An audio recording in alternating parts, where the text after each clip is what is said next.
mati. Nah gitu iman kita. Naik turun. Nah itu iman kita. Dan itu yang disampaikan sama Nabi. Al-iman yazidu wa yanqus.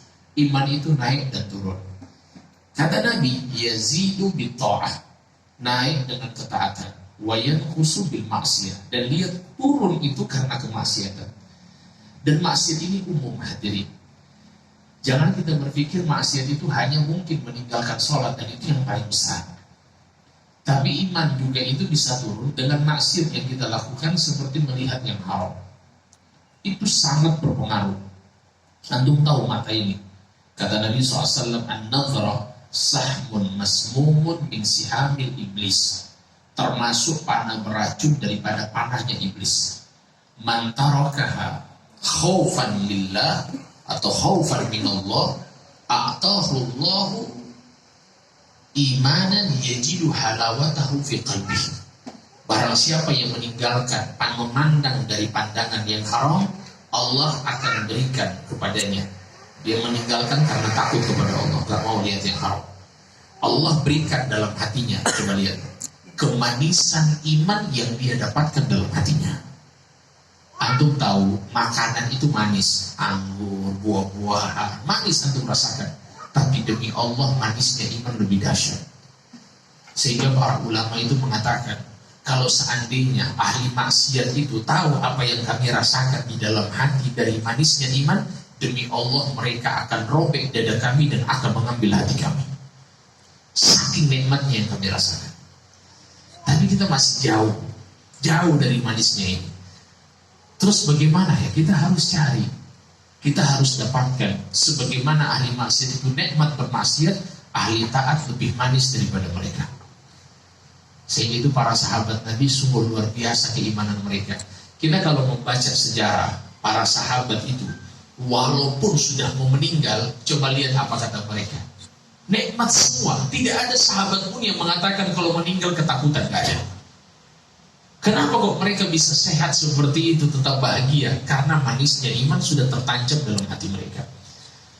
Saya pernah baca dalam satu riwayat, itu satu sahabat ketika berperang kena panah, itu pernah panah jatuh di dadanya, keluar darah terpancar, diambil darah itu, kemudian dia lempar ke atas dan mengatakan, fustu wa rabbul Ka'bah, demi Allah saya beruntung, demi Allah saya beruntung. Coba lihat. Itu kemanisan iman. Kemanisan iman yang dikatakan oleh Bilal ketika sakaratul maut. Apa kata Bilal ketika saudara-saudaranya bilang, istrinya bilang, musibah kepada kami? Kata Bilal, keberuntungan kepada saya. Ghadan alqa ahibba Muhammadan wa hisbah. Besok aku berjumpa dengan orang yang aku cintai, Muhammad dan para sahabatnya. Itu kemanisan iman. Sehingga hadirin yang dimuliakan Allah Subhanahu wa ta'ala, kita harus cari itu. Kita ini sekarang di dunia, ini bukan kampung halaman kita. Sabar. Saya yakin antum capek dengan seperti ini. Siapa yang tidak capek? Antum pikir saya tidak capek? Saya juga capek.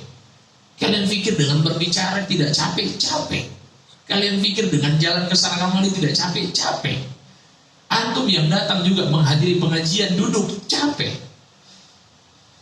Cuman sekarang begini, capeknya kita itu nanti akan dihisab oleh Allah, dan itu dengan penuh keberuntungan.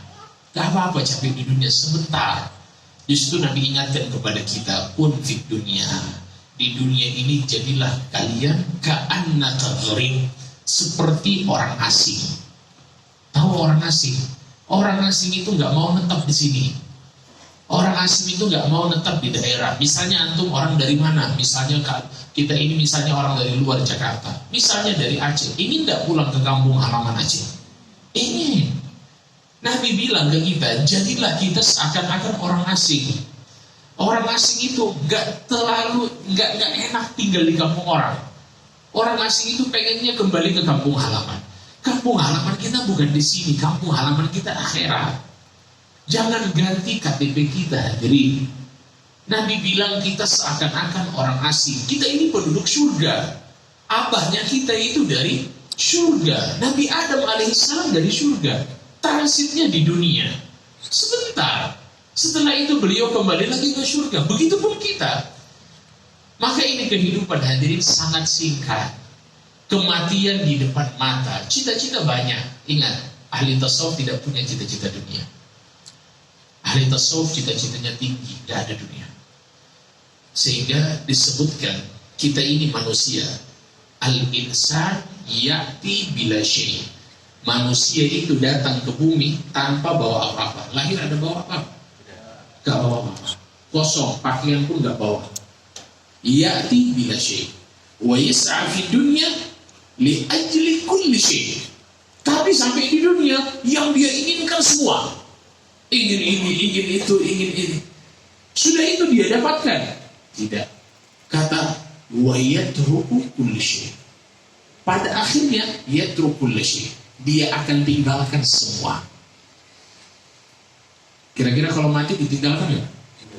Mobil ditinggalkan, rumah ditinggalkan, orang yang dicintai ditinggalkan, semuanya ditinggalkan, nggak ada yang kita bawa. Jadi ingat, kain kafan itu nggak ada kantong. Kain kafan nggak ada kantong. Jangan berharap kita bawa apapun. Inilah dunia yang hina. Kita bawa nggak bawa apa-apa. Wa yatrukul syai', ditinggalkan semuanya. Kemudian wa yadhhab bil syai', perginya pun nggak bawa apa-apa. Setelah itu wa yuhasab kull syai', dan dia akan dihisab oleh Allah dari segala sesuatu. Itu kita datang nggak bawa apa-apa, sampai di dunia ingin segala apa-apa. Setelah itu meninggalkan yang dia sudah cari. Setelah itu dia tidak bawa apa-apa. Setelah itu akan dihisab segala sesuatu yang dia pernah raih ketika di dunia. Itu Nabi